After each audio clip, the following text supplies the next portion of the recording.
Sé que no es habitual verme a mí en el coche, pero de vez en cuando, sobre todo si me llevan, pues no tengo ningún problema en ir en coche. En este caso me lleva Cinta Crae, que la tenéis aquí al volante, y nos dirigimos a la bonita, preciosa ciudad de Toledo, donde vamos a hacer una contrahistoria. Os lo comentaba en la contracrónica de este jueves, que tenía una invitada, que en la contrahistoria, una invitada de altísimo nivel.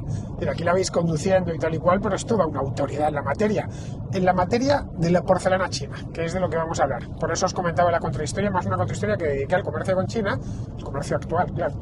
Pues aquí iba también a hablar de China, pero en otra época muy distinta.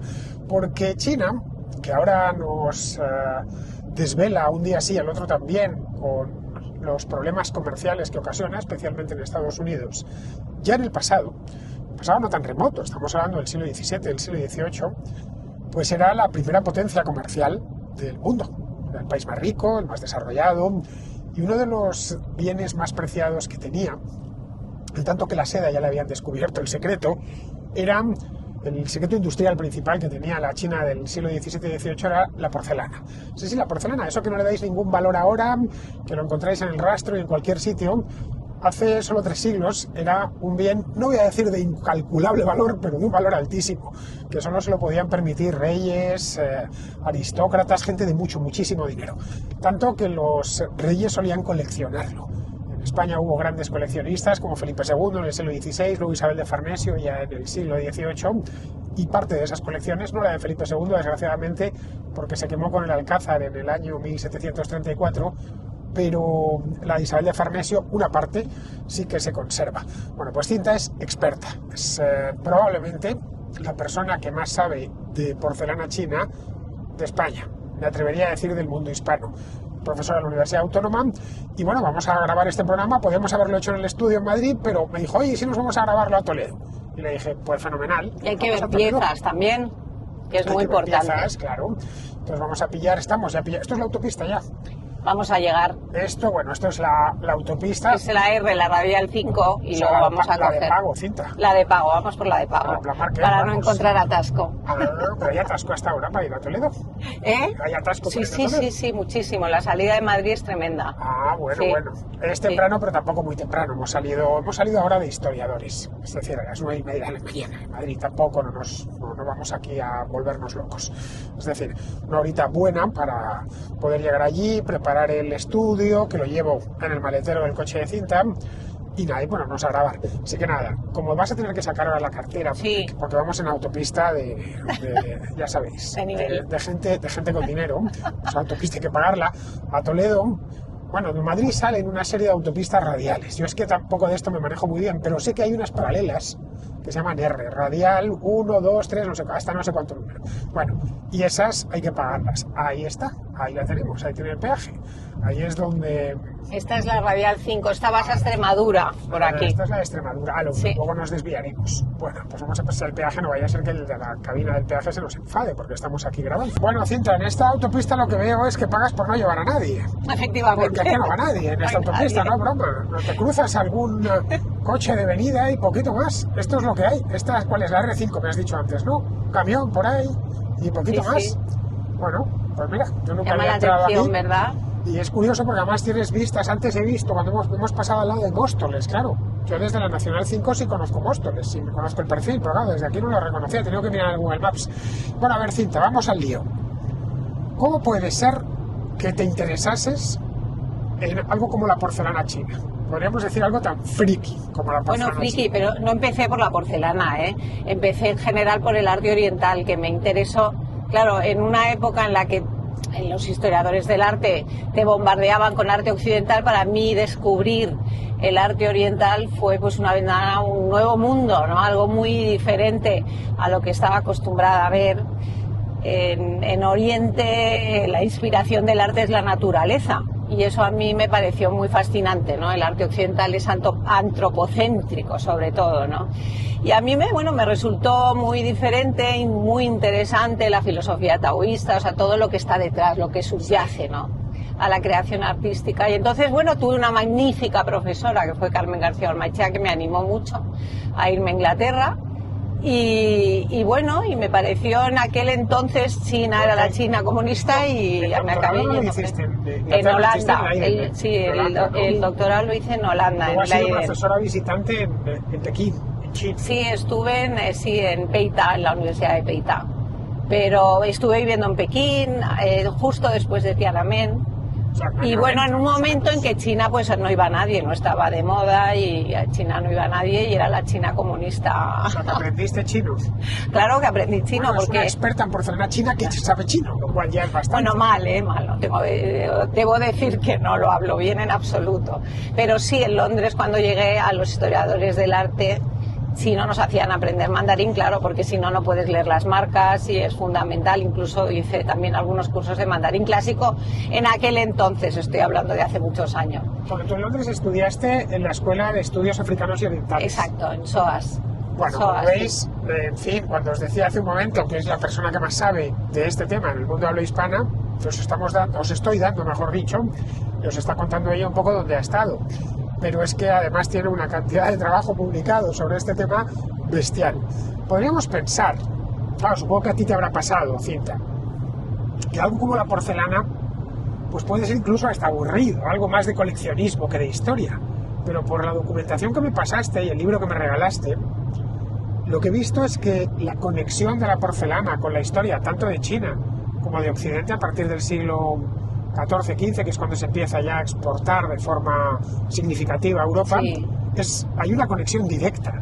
Totalmente, y además con la construcción del Imperio Español, ¿no? Porque nosotros desde el momento en que llegamos a Filipinas se establecen los primeros contactos con China y entonces, bueno, pues empiezan a llegar juncos a vender pues esas manufacturas que eran únicas en el mundo. Nosotros, como decía antes Fernando, hoy en día no le damos valor a la porcelana porque la vemos en todos sitios, pero entonces era un material único, no se fabricaba en ninguna parte del mundo hasta el siglo XVIII, hasta el inicio del XVIII, hasta 1708, en que se descubren depósitos de caolín, pero hasta ese momento, cuando recibían esas manufacturas, en Europa estábamos utilizando recipientes de madera y de barro, o sea que eran productos absolutamente extraordinarios, pero junto a ellos viajaban sedas, viajaban objetos de laca, también otro material totalmente desconocido en Europa, eran productos muy lujosos, son un poco pues lo que sería a lo mejor hoy en día que nos fascinan los Teslas a nivel automóvil o todos esos relojes, pues eran los productos realmente más llamativos y venían, bueno, pues de un mundo desconocido completamente, porque China no se había ni cartografiado en aquella época. Entonces, las imágenes o los motivos que figuraban o que se representaban sobre esas porcelanas eran pues como televisiones, realmente podíamos ver cómo eran esas gentes o cómo eran esos paisajes, o sea que eran enormemente atractivos para la época, ¿no? Bueno, pues ya sabéis, como veis el tema y se habla sola, es decir, se pone y lo articula perfectamente. También influye que lleva muchos años en el oficio. Pues claro, tú llevas siendo profesora un montón de tiempo. No lo digas. Demasiado. ¿Llevas siendo profesora muchos años? No. Nunca se es demasiado. Sí. Cuanto más tiempo llevas haciendo algo, eso es una garantía. Es como el vino. Un vino, a ver, que está mal que yo hable de vino, pues no entiendo, pero hasta donde yo sé, un vino con muchos años, pues es un vino muy bueno. Pues lo mismo pasa con un profesor, un periodista, etcétera. La veteranía es un grado. No es lo mismo alguien que lleve dando clase 2 días o 2 años a alguien que lleva dando clase 20 o 30 años.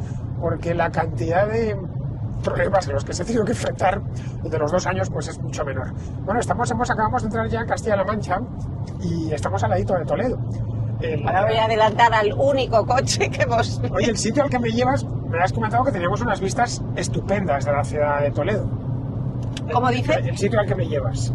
Me has dicho que teníamos unas vistas magníficas. Muy bonitas. Vamos a un cigarral. A un cigarral. Bueno, ya saben, los cigarrales son esas residencias señoriales que muchos hoy están convertidos en hoteles, en la zona donde está el Parador, vamos, con vistas a Bueno, pues con vistas a una de las ciudades más bonitas del mundo y que tiene de las mejores vistas. A Toledo no solo hay que vivirla por dentro, sino también salir fuera solo para contemplarla. Y vais a ver además que la vista de Toledo, esa vista desde los Cigarrales, ganó el premio a la mejor vista panorámica del mundo nocturna, premio que se concedió en Japón y que fue la alcaldesa de Toledo a buscarlo, a recogerlo. Bueno. O sea que son vistas, bueno, ya digo, la mejor vista panorámica nocturna, el premio. Bueno, no me digan más. Sí, bueno, pues eso, por supuesto, eso os lo vamos a mostrar. Nos queda ya poquito para llegar, porque es que Toledo y Madrid están muy cerca, eso es lo cierto. De hecho, podíamos haber ido perfectamente en tren. En tren se tarda en llegar media hora. De Madrid, creo que lo único que te deja en Toledo, claro, nosotros no vamos exactamente a Toledo, sino a las afueras. Bien, pues ahora, según llegamos a Toledo, enciendo de nuevo la cámara y os muestro el Cigarral y, sobre todo, lo más importante, la vista que vamos a tener que vamos a tener todos, porque la vais a ver vosotros también, y allí mismo es donde grabaremos este programa. Pues nada, ya estamos en Toledo, al fondo se puede ver el Alcázar y aquí una de las rotondas horrendas que hay repartidas por toda España. O sea, lo primero que te recibe cualquier ciudad española, Cinta, es con una rotonda de Efesio. A cada cual más fea. Que le ponen una escultura siempre contemporánea, curiosamente, aunque bueno, cuando no les da por utilizar el estilo contemporáneo, utilizan estilos kitsch que parecen sacados de Las Vegas. Bueno, pues esto es una de las entradas por carretera a la ciudad de Toledo.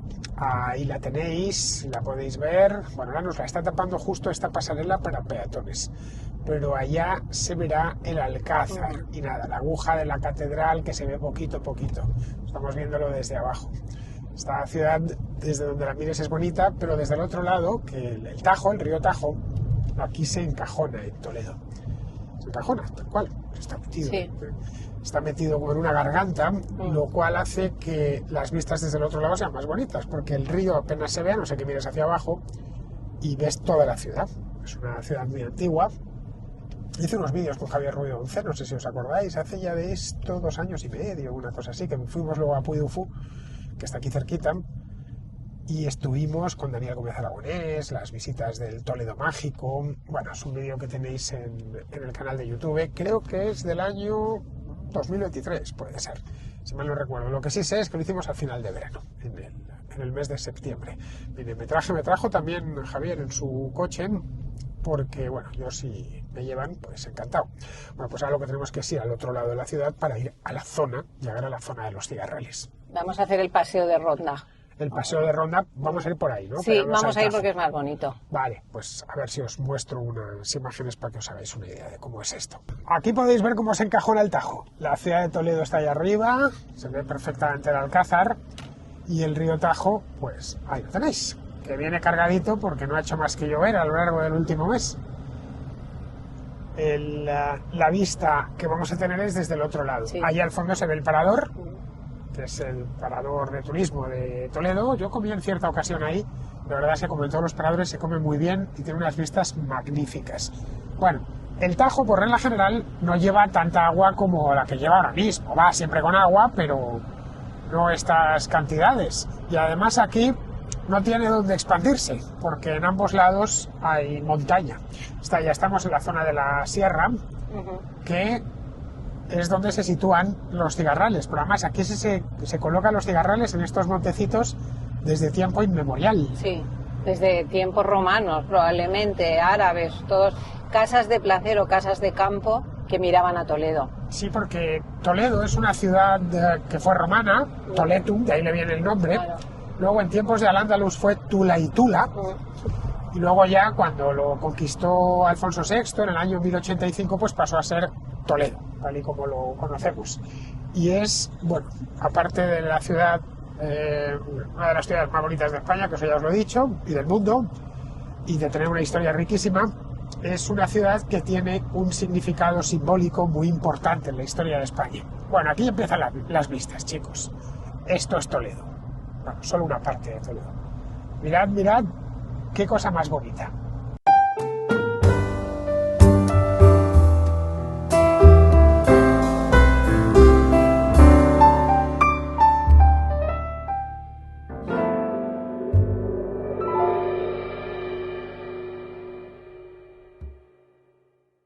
Esta es la vista de Toledo, queridos. Ya diréis vosotros si no me he traído Cinta a un lugar no precioso, sino precioso por duplicado.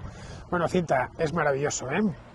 Lo que hay aquí es que es todo bonito, donde miremos. Ahí se ve San Juan de los Reyes, al fondo se ven las torrecitas y la cúpula de los jesuitas, el Alcázar, la aguja de la catedral, el Parlamento de Castilla-La Mancha, está ahí también, en fin, todas que están todos los cigarrales.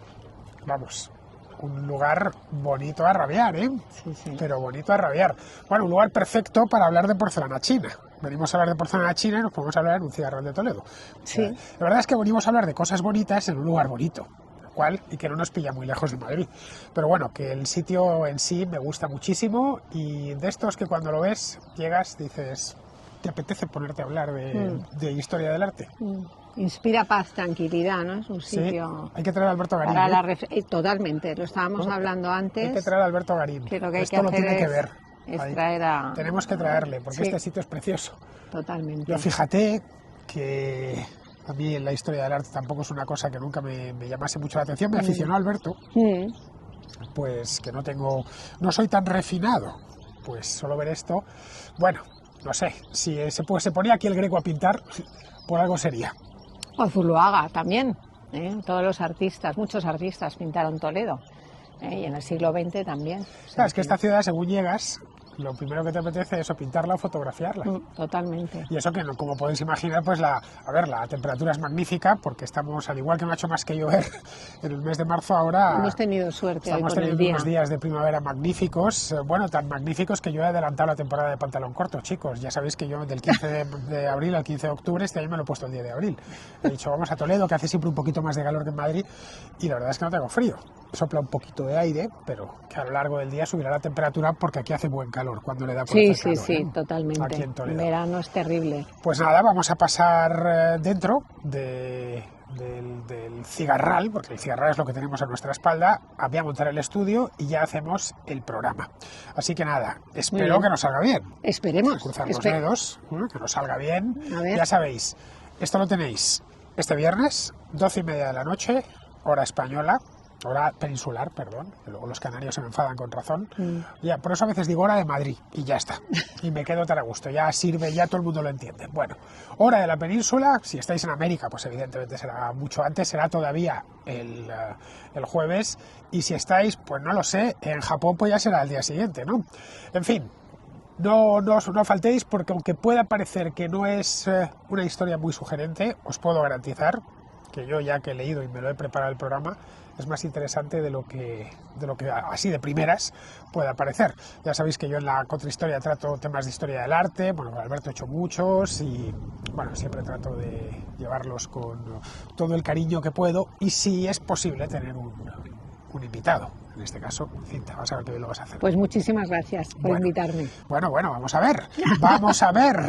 Yo creo que va a salir estupendamente, porque aparte de que Cinta tiene mucha experiencia con alumnos, con la universidad, ha escrito mucho, eres locuaz, es decir, que sí. Bueno, a ver, sí. Sí, veníamos en el coche, además el día que te conocí, pues estuvimos hablando, acuérdate, en ese sitio en Chamberí y tal y cual, y yo dije... En Utopía. Dije, es perfecta para hacer una contrahistoria, porque a veces sucede que, bueno, pues conozco un invitado, me lo recomiendan, se sienta, y no hay manera de que hable. Ya pues, sí, porque a veces el investigador está muy centrado y muy en silencio, y luego le cuesta articular a veces palabras. Correcto, ¿no? y me dicen, no has dejado hablar al invitado. Claro. No, es que no quería hablar. Claro. Entonces, al fin, en la radio no puede haber silencio. Entonces, si ves que el otro se calla, claro, tienes que tomar tú la palabra. En fin, ya sabéis, esta noche la historia de la porcelana china. Toda una odisea similar o muy parecida a la de las especias o a la de la seda. La ruta del galeón. Correcto. También se hablará. Una historia magnífica que además enlaza con otras contrahistorias que he hecho, como por ejemplo la que hice sobre el camino de la seda. No os lo perdáis.